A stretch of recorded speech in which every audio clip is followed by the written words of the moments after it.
जी, अस्सलाम वालेकुम। आज बात करते हैं पाकिस्तान के पॉलिटिकल और इकोनॉमिक सीनियरों के बारे में। जैसे कि आप सबको पता होगा कि पाकिस्तान इस वक्त माशी और सियासी दलदल में फंसा हुआ है। तो इसके पीछे कुछ बेसिक रीज़न्स हैं जो जिनको समझना बहुत इम्पोर्टेंट है। पहली बात ये है, पाकिस्तान में पहला जो रीज़न्स है वो है लैक ऑफ पॉलिटिकल लीडरशिप। दूसरा है पॉलिटिकल इंस्टेबिलिटी और तीसरा है इकोनॉमिक डाउनटर्न। और जो मोस्ट इम्पॉर्टेंट है वो ये है कि क्या पाकिस्तान इस वक्त डिफ़ॉल्ट की तरफ जा रहा है या जा चुका है। तो इन सब पे आज डिटेल में बात करेंगे। पहली बात तो ये है कि पॉलिटिकल लीडरशिप की अगर आप बात कर ले तो पाकिस्तान की तारीख आप उठा के देख ले, पाकिस्तान की पूरी हिस्ट्री आपकी एरिस्टोक्रेट्स और आपकी पॉलिटिकल एलिट्स जो है इनसे भरी पड़ी है। उनमें आपको सिर्फ शरीफ खानदान नज़र आएगी, आपको सिर्फ सरदारी या आपको खान या वडेरा या नवाब, मतलब जो एलिट्स है वो नज़र आएंगे। कोई टेक्नोक्रेट्स इनमें नहीं है। इनमें डायनेस्टिक पॉलिटिक्स आपको शो हो जाएगी कि पाकिस्तान की पॉलिटिक्स जो है वो डायनेस्टिक पॉलिटिक्स पे बेस्ड है। तो इसीलिए फिर आपकी जो पॉलिटिकल अफेयर्स है इनमें प्रोग्रेसिव माइंडसेट्स नहीं आते, और जो आपकी यूथ है जो बैकबोन ऑफ द कंट्री है वो इसीलिए पॉलिटिक्स में इन नहीं करते क्योंकि उनको स्पेस ही प्रोवाइड नहीं। तो एक जो फिर यहाँ पे हीरो माना जाता है इमरान खान को, उनकी भी पॉलिटिक्स आप देख ले तो वो यू टर्न से भरा पड़ा है। मतलब उनके करियर में आपको यू टर्न और इंटरेस्ट बेस्ड पॉलिटिक्स नज़र आएगा। जैसे कि वो मार्च 2022 में कहता था कि अमेरिका के जो स्टेट मशीनरीज या स्टेट फंक्शनरीज है उन्होंने हमारे पॉलिटिकल और डोमेस्टिक पॉलिटिक्स जो है उसमें इंटरफियर किया और हमारी गवर्नमेंट गिराई है। और बाद में अभी इस महीने में उन्होंने उनके जो अनवेरिफाइड कुछ वॉइस इनके ऑडियो लीक्स है उनमें वो अपील करता है अमेरिकन जो यूएस कांग्रेस जो वुमेन है ना, उनसे वो रिक्वेस्ट करता है कि आप हमें सपोर्ट करें ताकि हम पीटीआई वाले पाकिस्तान के पॉलिटिकल पार्टीज और पाकिस्तान आर्मी को हम चैलेंज कर सके इस फाइट में। और दूसरी बात जो है पॉलिटिकल इंस्टेबिलिटी की, पाकिस्तान की 75 साल की तारीख में जो है वो कभी भी इस तरह का सीन क्रिएट नहीं हुआ कि एक डेमोक्रेटिक गवर्नमेंट जो है वो अपना एक डेमोक्रेटिक टीन्योर को कंप्लीट कर सके। आप नूरुल अमीन, अगर आप हिस्ट्री पढ़ी होगी आपने, तो नूरुल अमीन आप देख ले, वो पाकिस्तान का 23 दिन के लिए प्राइम मिनिस्टर रहा था। तो ये चीज़ शो कर लेती है कि आपके मुल्क जो है वो कभी पॉलिटिकली स्टेबल ही नहीं रहा है। और इसीलिए फिर इंडिया जाके कहती है कि हम अपने खुद ही इतने चेंज नहीं करते जितना पाकिस्तान अपने वज़ीर आज़म चेंज करते हैं।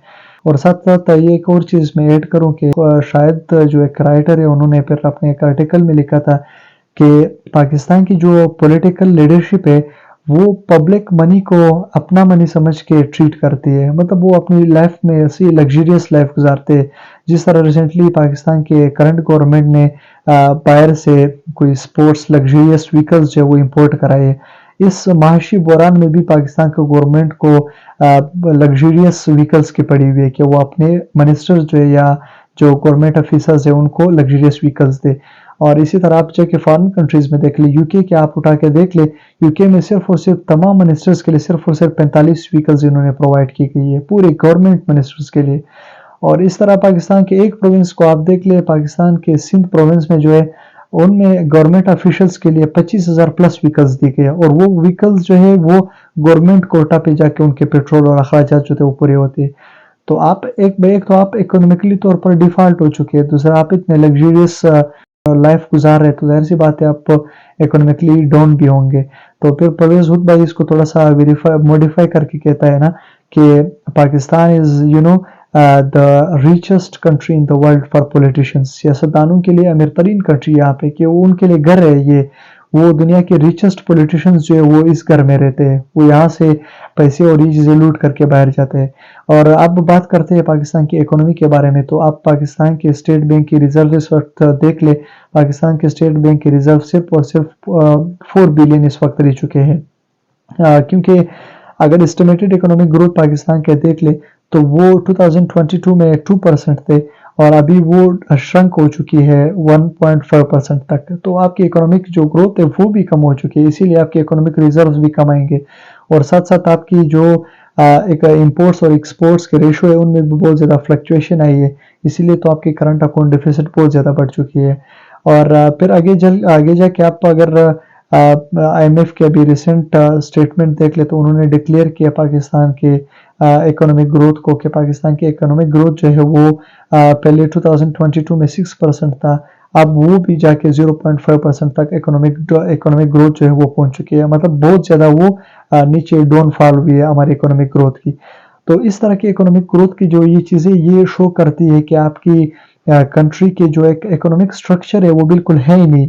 کرنٹ گورنمنٹ کی ان کی اسٹریٹجی دیکھے کنٹری کو رن کرنے کے، تو شہباز شریف کی گورنمنٹ جو ہے وہ ریسنٹلی انہوں نے صرف اور صرف 6-7 مہینوں میں انہوں نے 1.96 ٹریلین انہوں نے کمرشل بینک سے قرضہ لیے۔ اور عمران خان کی گورنمنٹ آپ دیکھ لیں تو ان کے اپنے فائنانس منسٹر شوکت ترین کہتے ہیں کہ ہم نے پاکستان کی تاریخ کا 76% قرضہ صرف ہم نے اپنے 3-4 سال ٹینور میں لیے۔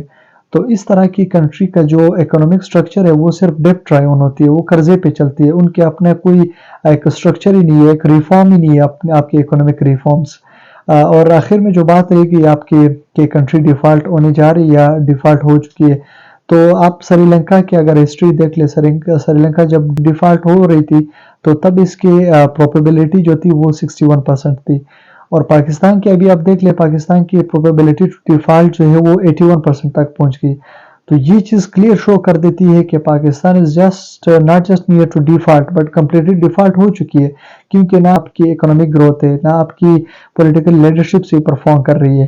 تو یہ ساری چیزیں جو ہے وہ چیز شو کر لیتی ہے کہ پاکستان کی کوئی ایسے پالیسی نہیں جس کے تحت آپ ملک کو ریپرزینٹ کرے۔ تو آپ یہ چیز بالکل ایک کلیئرلی شو کر دیتی ہے کہ country is not just going to default but completely has been default.